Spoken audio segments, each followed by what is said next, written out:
Hi everyone, and welcome to Journey into Hopefulness. Tonight we are on chapter 12 of the 100 Simple Secrets of Happy People. And the title tonight is Have Realistic Expectations.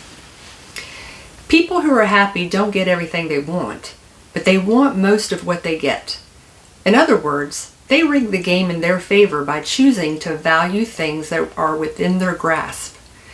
People who find themselves dissatisfied in life often set unreachable goals for themselves, setting themselves up to fail. Yet people who set high goals for themselves and reach them are no happier than people who set and reach more modest goals. Whether you are assessing your position at work or your relationship with your family, don't begin with fantasy pictures of the world's richest person or the world's ideal family. Stay with reality and strive to make things better, not perfect. There was a big retirement party for a high school principal celebrating his 30 years of service to the Altoona, Pennsylvania schools. People spoke eloquently of his wonderful contribution to thousands of children's education. At the end of the night of testimonials, he said to his friend, "When I was 23, I thought I was eventually going to be President of the United States." Here was a man who was universally respected, who had given himself to the vital calling of education, and who had risen through the ranks to lead a high school. And instead of reveling in his accomplishments, he was resigned to his defeats. He was by no means a failure. He was the opposite of failure. But in comparison with his immense and unreachable goals, he could not enjoy his success.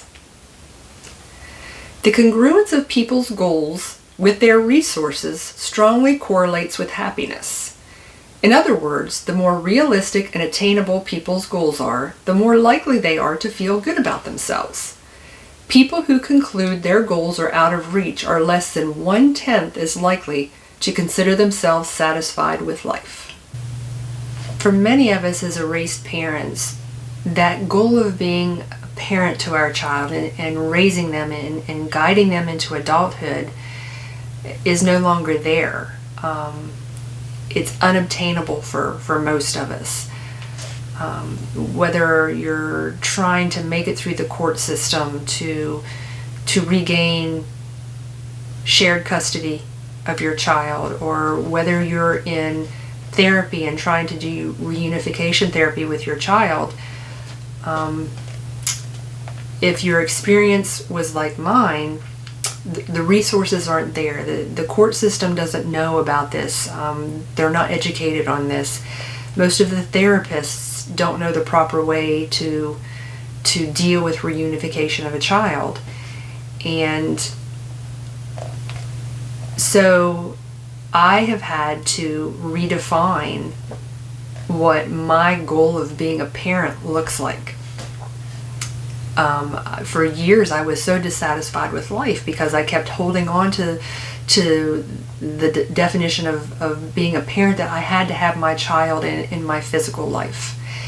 Once I was able to let go of that definition and redefine it, I was able to move forward in life a lot smoother. And one of the things that I realized is that a big part of being a parent is being a role model for our child, being a positive role model. And our children need that more than ever. They need to see from us that it is okay to love. It is okay to love anyone that you want to love. No one should be able to tell you that you can't love someone. So when my daughter looks into my life, I want her to see that I am able to love myself, that I'm able to take care of myself, and that it is okay for her to put herself first and to take care of herself as well. It is okay for them, our children, to love themselves. Another part of being a role model for our children is to let them see that forgiveness is okay as well. If you're still putting yourself down as a parent, if you're still looking back on what you see as your failures, blaming yourself for what has happened, blaming anybody for what has happened, being able to let that blame go and forgive, to allow our children to see that it is okay to forgive, because when you forgive, you really clear the path to be able, again, to move forward in life.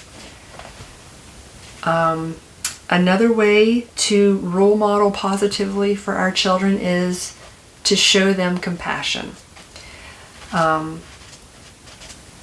We have to know what's going on biologically with our children. I did a video last year about the amygdala and the maturing brain. And if your child is age 30 or below, chances are very high that their brain is not fully mature yet. So being able to understand from a biological aspect what our children are going through really can help us be more compassionate with them. That's not to say that we should let them and be okay with them running over us and being disrespectful. But understanding where that's coming from is a good way to show them compassion. And in showing them compassion, again, you're being a positive role model for them, to let them know that when somebody else is going through something, an adversity in their life, to be able to understand is a very positive thing. And also allowing them to see that you've been able to move forward despite the adversity of not having them in your physical life is another great way for them to move forward in their life. If they can see that you, who didn't have them in your life, are still able to move forward and be happy and accept the gifts that life gives you, not because they're not in your life, but despite the fact that they're not in your life, is a very positive thing for them to see as well.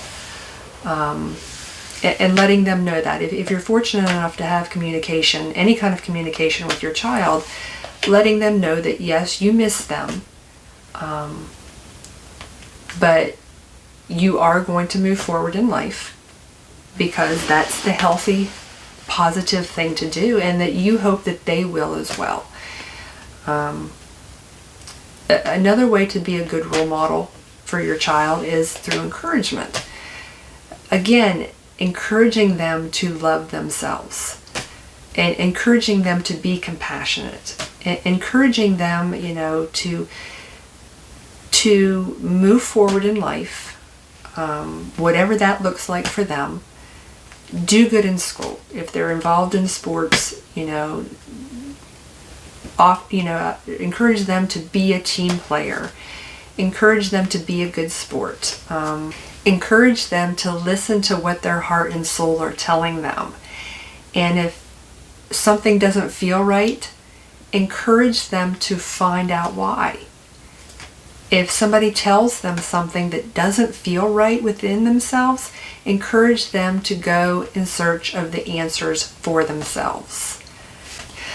I see so many parents commenting in the Facebook support groups that they are giving up on being a parent, that if they can't have their child in their life physically, then they're not a parent. There's no reason for them to continue trying.